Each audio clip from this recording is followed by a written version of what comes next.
Fidèle 24 News, il est 19h. Merci de nous rejoindre pour cette nouvelle édition. Tout de suite, les titres de l'actualité.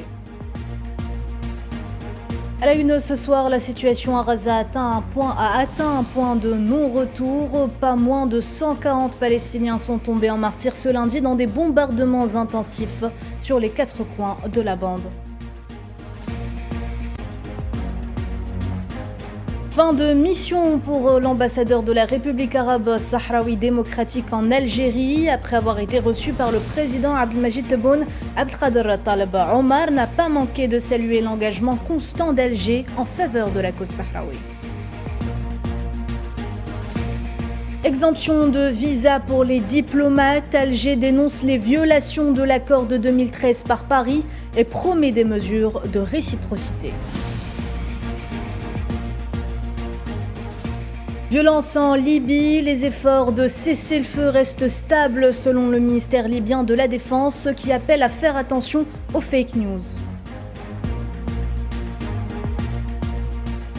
Et enfin, guerre au Soudan, le chef de l'armée Abdel Fattah al-Burhan nomme l'ancien diplomate Kamal al-Tayyib Idriss Abdel Hafiz en tant que nouveau Premier ministre.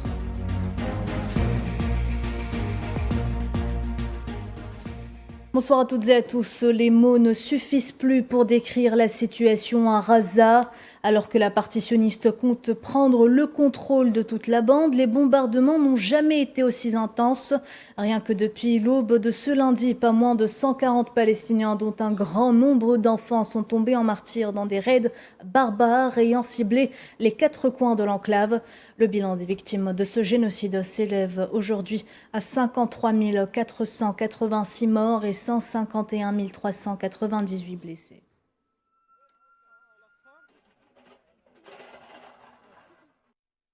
Tout n'est que poussière et fumée dans la bande de Gaza. L'Office de secours et de travaux des Nations Unies pour les réfugiés de Palestine a indiqué que plus de 90% des habitations de Gaza ont été détruites depuis le début du génocide.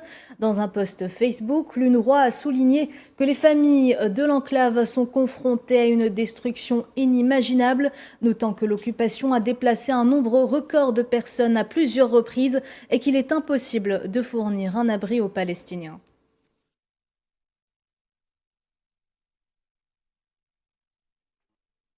Soignés à l'étranger puis renvoyés sous les bombes, 17 enfants palestiniens, dont certains à peine guéris, mais qui nécessitent un suivi médical, ont quitté les hôpitaux jordaniens pour retourner à Gaza sous les frappes, alors que les infrastructures sanitaires dans l'enclave sont en ruine. Maria Chouillard.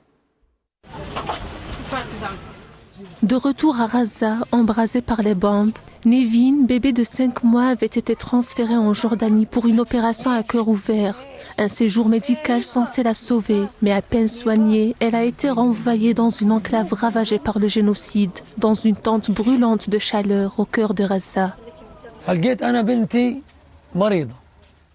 Ma fille est malade, elle n'a pas terminé son traitement en Jordanie. Elle est maintenant sous une tente en pleine chaleur, entourée de mouches et de virus, sans médicaments, pas de lait, pas de couches, pas de soins, des hôpitaux dangereux. Si je dois envoyer ma fille à l'hôpital, l'hôpital est un endroit dangereux. J'ai envoyé ma fille en Jordanie pour la soigner et la garder en sécurité jusqu'à la fin de la guerre. J'ai été surpris qu'elle revienne chez moi et qu'elle retourne dans une zone de guerre. Le traitement qu'il lui faut n'est pas disponible à Gaza. S'il l'était, je ne l'aurais pas envoyé se faire soigner à l'étranger. Soignés en exil, renvoyés dans le chaos, à Gaza, les enfants ne sont plus évacués pour guérir, mais pour revenir mourir. Et la communauté internationale regarde, impuissante, peut-être indifférente. Ma fille a besoin d'eau potable ici. L'eau est salée, n'importe quoi pourrait la rendre malade et Dieu nous en préserve. Cela pourrait même entraîner sa mort. Les Juifs nous ont pris notre argent, nos téléphones, nos vêtements, tout ce que nous avions emporté de Jordanie. Ils ne nous ont rien laissé. Comme Nevin, ses autres enfants ont été renvoyés vers l'enclave. Ce jeune papa, qui a vu son fils se faire amputer après une frappe sioniste, voulait rester en Jordanie jusqu'à la fin des horreurs barbares que les colons sionistes font subir aux autochtones palestiniens. Mais ses 6 autres enfants l'attendaient à Gaza et son fils malade semble être plus qu'heureux de retourner parmi sa fratrie. Nous voulions rester en Jordanie, mais n'oublions pas que notre famille est toujours à Gaza. Pas moi, c'était un sentiment à la fois agréable et désagréable. Je voulais rester en Jordanie jusqu'à la fin de la guerre, mais en même temps, ma famille me manquait.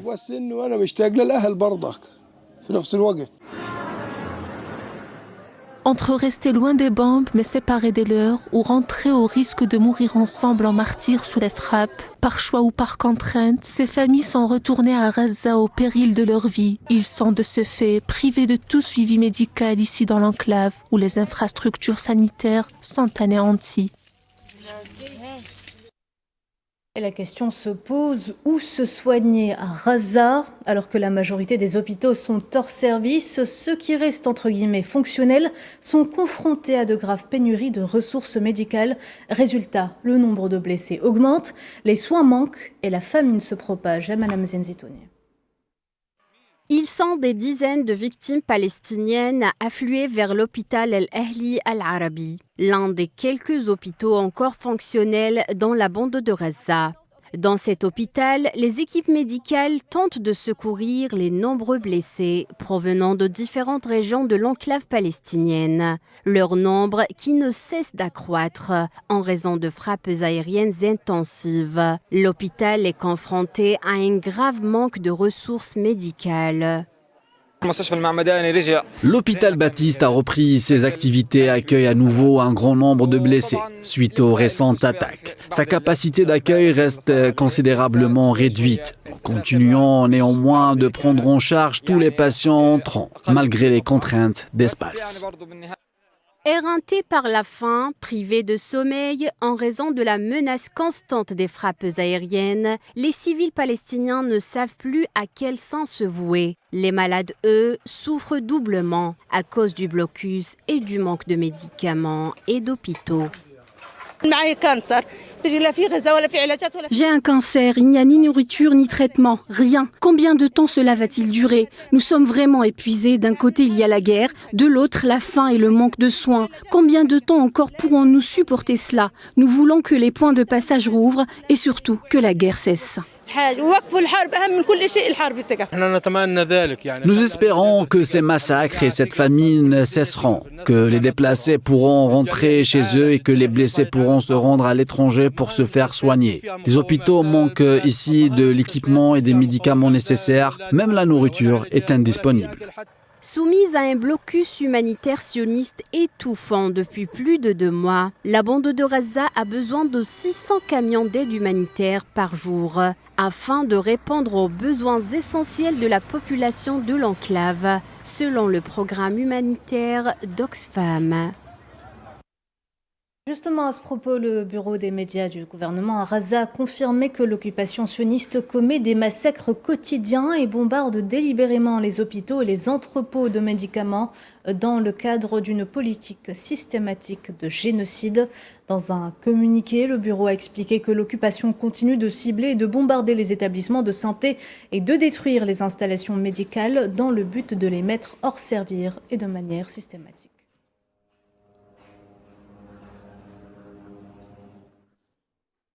Exemple, l'hôpital Nasser de Khan Younes, qui ces derniers jours a été dans le collimateur des forces sionistes. L'entrepôt de l'hôpital a été touché et les réserves médicales endommagées. Souhila Kilal. Ils essaient de faire le tri pour sauver ce qui peut l'être, des stocks de médicaments et de solutions médicales. Il faut croire que les forces sionistes n'ont pas encore fini avec l'hôpital Nasser. Cette fois-ci, c'est l'entrepôt de l'établissement qui était dans le viseur. L'obus a réduit à néant les réserves de traitement destinées aux patients en dialyse. Traitement dont la survie des insuffisants rénaux dépend. Aujourd'hui, les stocks de médicaments et de solutions destinés aux patients de dialyse ont été ciblés. Cela signifie que les insuffisants rénaux sont condamnés à mort. Actuellement, à l'hôpital, plus de 500 patients sont privés de soins. À l'instar des autres hôpitaux de Raza, l'hôpital Nasser est depuis le 7 octobre 2023 submergé par le flux incessant de victimes présentant pour la majorité des blessures de guerre, des cas très graves nécessitant une prise en charge urgente mais qui, faute de place et de moyens, ne bénéficient pas des soins nécessaires. Une situation tue par la communauté internationale et qui équivaut clairement à une non-assistance à personne en danger. Nous avons près de 30 patients en soins intensifs et j'ai 7 patients nécessitant des soins intensifs aux urgences pour lesquels je ne trouve pas de place. Jusqu'à quand le Conseil de sécurité, l'ONU, l'Union européenne et d'autres institutions vont rester les bras croisés face à cette situation? Les meurtres ne sont pas limités aux enfants et aux personnes âgées, mais ont également touché les hôpitaux et les établissements de santé, pourtant protégés par toutes les lois et les chartes internationales. Cette attaque contre le complexe médical Nasser n'est ni une première ni un cas isolé. L'établissement a été à maintes reprises une cible de prédilection pour la horde sioniste. Les 2 dernières attaques en date remontent, l'une au 13 mai 2025 quand un obus a touché le 3e étage de l'établissement. L'autre a eu lieu le 23 mars 2025 où un missile a éventré le 2e étage de l'hôpital, faisant de nombreuses victimes et mettant hors service le bloc opératoire. Dossier nucléaire, où en sont les négociations entre l'Iran et les USA? Le porte-parole du ministère iranien des Affaires étrangères, Ismail Baqai, a déclaré ce lundi que les négociations avec les États-Unis étaient difficiles, ajoutant que Téhéran n'avait reçu aucune proposition écrite de la part de Washington. On écoute.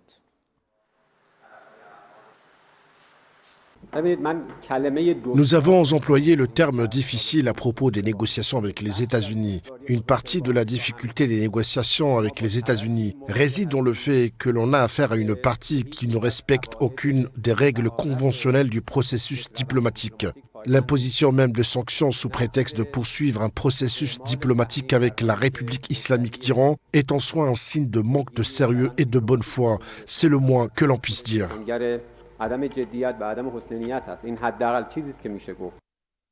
Dans le reste de l'actualité, le président de la République Abdelmajid Tebboune a reçu ce lundi l'ambassadeur de la République arabe sahraoui démocratique Abdelkader Taleb Omar, qui lui a rendu une visite d'adieu au terme de sa mission en Algérie. Abdelkader Taleb Omar qui n'a pas manqué d'adresser ses remerciements et sa reconnaissance pour le soutien et la solidarité de l'Algérie avec le Sahara occidental. J'ai été honoré aujourd'hui de ma réception par le président de la République Abdelmajid Tebboune. C'était une occasion pour présenter les remerciements, la reconnaissance pour le soutien que j'ai eu tout au long de ma mission diplomatique en tant qu'ambassadeur de la République arabe sahraoui démocratique auprès de la République algérienne démocratique et populaire. Et au terme de ma mission diplomatique en Algérie, je tiens à saluer le soutien et toute la solidarité envers le peuple sahraoui de la part du peuple algérien frère et de l'État algérien tout au long des décennies dans lesquelles le peuple sahraoui s'est réfugié sur la terre bénie des 1,5 million de martyrs et qui a de tout temps soutenu et plaidé pour la cause juste sahraoui pendant plusieurs années. Cela coïncide aussi avec la célébration par la race du 52e anniversaire de la création du Front Polisario et le déclenchement de la lutte armée, des années de combat durant lesquelles l'Algérie n'a pas changé de position et est restée fidèle à ses principes malgré toutes les tentatives et malgré les pressions, mais l'Algérie est restée du côté de la juste cause.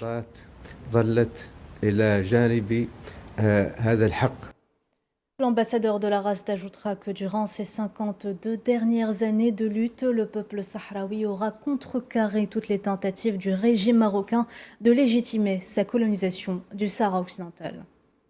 52 سنة صمد فيها الشعب الصحراوي Le peuple sahraoui s'est armé de patience tout au long des 52 ans. Il a démontré au monde que les solutions proposées par le régime marocain étaient toutes vouées à l'échec. Des solutions qui n'étaient pas justes. Les Sahraouis ont contrecarré les tentatives du Maroc de légitimer sa colonisation du Sahara occidental, l'éloignant de son cadre juridique en tant que question de décolonisation. Les 52 ans ont prouvé toute la volonté du peuple sahraoui et sa volonté de lutte.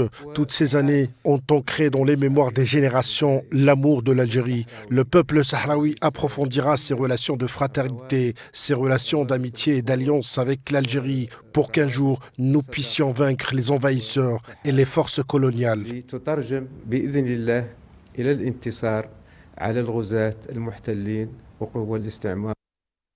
Le président Tebboune a également reçu ce lundi l'ambassadeur du Vatican, Curian Matthew Vayaluncal, qui lui a rendu une visite d'adieu aussi au terme de sa mission en Algérie. L'audience s'est déroulée en présence du directeur de cabinet à la présidence de la République Boualem Boualem et du conseiller auprès du président chargé des affaires diplomatiques Ammar Abba.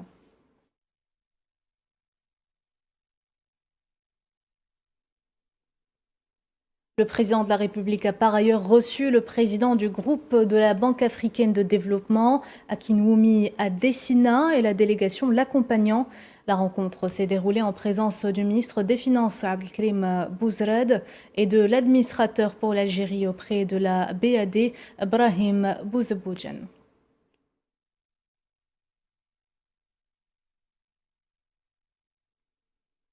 On en parlait tout à l'heure en titre, violation de l'accord de 2013 sur l'exemption des visas pour les diplomates par la partie française. L'Algérie qui suit avec un grand étonnement les développements intervenus récemment dans la communication française au sujet de la problématique des visas répondra donc par une application stricte de la réciprocité à la juste mesure du manquement de Paris à ses obligations et engagements. C'est ce qu'a indiqué ce lundi un communiqué du ministère algérien des Affaires étrangères, ajoutant que le chargé d'affaires de l'ambassade de France à Alger, qui a fait l'objet de 4 convocations à ce sujet, a systématiquement affirmé ne disposer d'aucune instruction du ministère français des Affaires étrangères. De la même manière, et à ce jour, il n'a pas été en mesure de répondre aux demandes algériennes formelles de clarification sur ce même sujet. Diplomatie toujours, le ministre d'État algérien, ministre des Affaires étrangères, Ahmed Attaf, a reçu ce lundi le directeur régional du Global Green Growth Institute pour la région du Moyen-Orient et de l'Afrique du Nord, Mahamadou Tounkara. La rencontre a permis d'explorer les perspectives de coopération entre l'Algérie et le GGGI dans le cadre du parachèvement des procédures d'adhésion à cette organisation intergouvernementale, notamment dans les domaines de l'environnement, du développement durable et de la transition énergétique.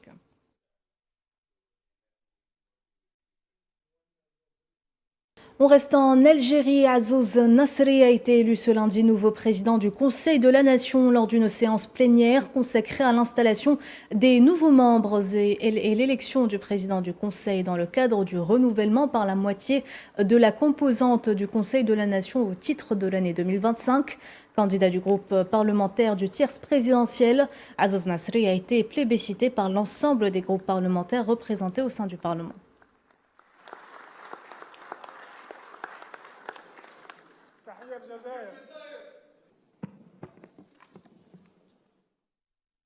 Dans son allocution, le nouveau président du Conseil de la Nation a salué l'intérêt accordé par le président de la République Abdelmajid Tebboune à l'institution parlementaire. On l'écoute.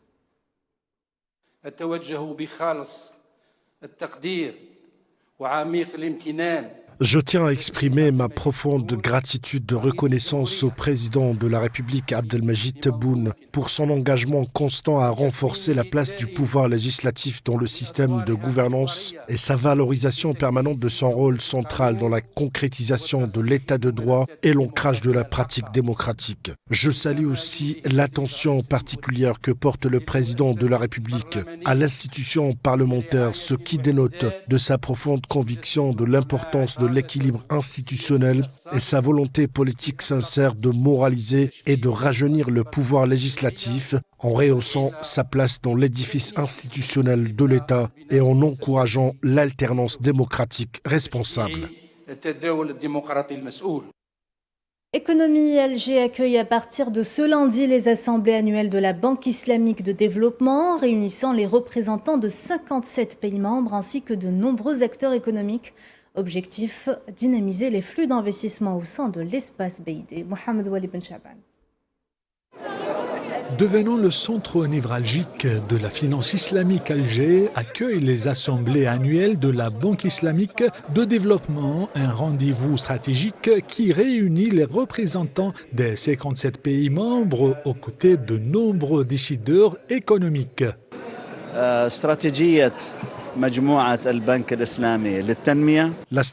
de la Banque islamique de développement se concentre sur les infrastructures et le développement des capacités des ressources humaines, éléments essentiels pour un développement global touchant plusieurs secteurs. Elle inclut notamment les technologies numériques, les infrastructures de l'enseignement et de la santé ainsi que les secteurs du commerce, des échanges entre pays membres, de l'investissement et des exportations. Nous œuvrons collectivement en groupe et en coopération pour favoriser le développement au sein des pays membres. Plus qu'une simple rencontre institutionnelle, cet événement de premier plan incarne la volonté de la BID de promouvoir un développement inclusif et durable à l'échelle du monde islamique. On a besoin d'une coopération beaucoup plus efficiente, beaucoup plus effective, une participation, une approche beaucoup plus qui va au-delà des pistes qui nous permettront de réaliser des économies énormes. Et ça, je pense que la BID peut le faire parce que la BID a la capacité de lever des fonds pour amorcer mais aussi soutenir le développement des pays de l'Afrique qui comptent beaucoup sur l'aspect financier qui pose un gros problème. Dans le cadre de ces assemblées, une cérémonie de signature d'un protocole d'accord entre ONU Femmes et l'Organisation islamique pour la sécurité alimentaire a eu lieu. J'ai l'honneur de signer un protocole d'accord avec la directrice régionale d'ONU Femmes pour la mise en œuvre d'un programme multipartite visant à renforcer l'autonomisation des femmes dans le secteur agricole. Nous débuterons par un projet pilote en Sierra Leone et au Nigeria. Ce programme comprendra des actions de renforcement des capacités, la conduite d'enquête, la participation à l'élaboration des politiques publiques ainsi que l'analyse des conditions agricoles dans ces pays. L'objectif principal est de favoriser l'autonomisation des femmes dans la filière de la production du manioc. Les assemblées annuelles de la BID à Alger représentent une opportunité stratégique pour l'Algérie de consolider ses partenariats internationaux, de promouvoir ses atouts économiques et de renforcer son rôle sur la scène économique internationale. Voilà un événement que nous suivrons tout au long de la semaine. Violence en Libye à présent. Le ministère libyen de la Défense a confirmé ce lundi que les efforts de cessez-le-feu restaient stables et qu'il supervisait directement la mission visant à assurer la stabilité. Dans un communiqué, le ministère a souligné que la priorité absolue était de protéger les civils et de sécuriser les zones sensibles, appelant les médias à faire preuve de responsabilité professionnelle et à éviter de répandre des rumeurs ou de faire circuler des informations inexactes qui sèmeraient la panique. Guerre au Soudan, le président du Conseil de souveraineté de transition et chef de l'armée soudanaise Abdel Fattah al-Burhan a nommé ce lundi l'ancien diplomate Kamal Tayyib Idriss Abdel Hafiz en tant que nouveau Premier ministre, et ce en remplacement de Dafallah al-Hajj Ali qui assurait l'intérim depuis fin avril dernier. Conflit en Ukraine, une nouvelle attaque de drones imputée à la Russie a fait 2 blessés dans la région de Soumy, au nord-est de l'Ukraine. 4 immeubles résidentiels ont été endommagés par cette attaque.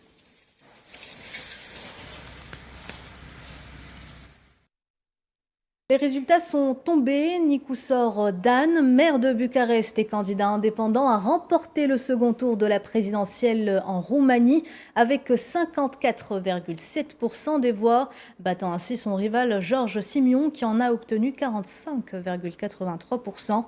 Un vote qui marque donc la conclusion de la nouvelle élection organisée après l'annulation des résultats de celle de 2024 en raison d'allégations d'irrégularité de campagne et d'ingérence étrangère. C'est votre victoire, vous savez. C'est la victoire de milliers de personnes qui ont milité ces derniers jours, qui ont cru que la Roumanie pouvait évoluer dans la bonne direction. N'oubliez jamais la force dont vous avez fait preuve cette semaine, car ensemble, nous surmonterons les obstacles. Nous devons construire une Roumanie ensemble, quelles que soient les options politiques. Nous devons construire une Roumanie avec les Roumains de Roumanie. Nous devons construire une Roumanie avec les Roumains de la diaspora. Nous devons construire une Roumanie avec les Roumains de Bessarabie et d'autres territoires limitrophes. Seraient-ce les prémices d'une nouvelle ère entre le Royaume-Uni et l'Union européenne? Le Premier ministre britannique Keir Starmer a déclaré ce lundi la signature d'un nouvel accord de défense et de commerce avec l'Union européenne, marquant la fin de 9 ans de divorce. Un accord donc gagnant-gagnant dans un contexte de bouleversement de l'ordre mondial imposé par le président américain Donald Trump. Nous convenons d'un nouveau partenariat stratégique adapté à notre époque, offrant des avantages concrets et tangibles en matière de sécurité, de migration irrégulière, de prix de l'énergie, de commerce agroalimentaire. Il permettra de réduire les factures, de créer des emplois et de protéger nos frontières. Les documents dont nous sommes saisis aujourd'hui constituent un ensemble solide qui bénéficiera à tous nos peuples. C'est donc un moment important. Nous devons maintenant avancer rapidement et ensemble sur les détails pour concrétiser ces plans. C'est la fin de ce journal. Merci de l'avoir suivi. Excellente soirée à tous.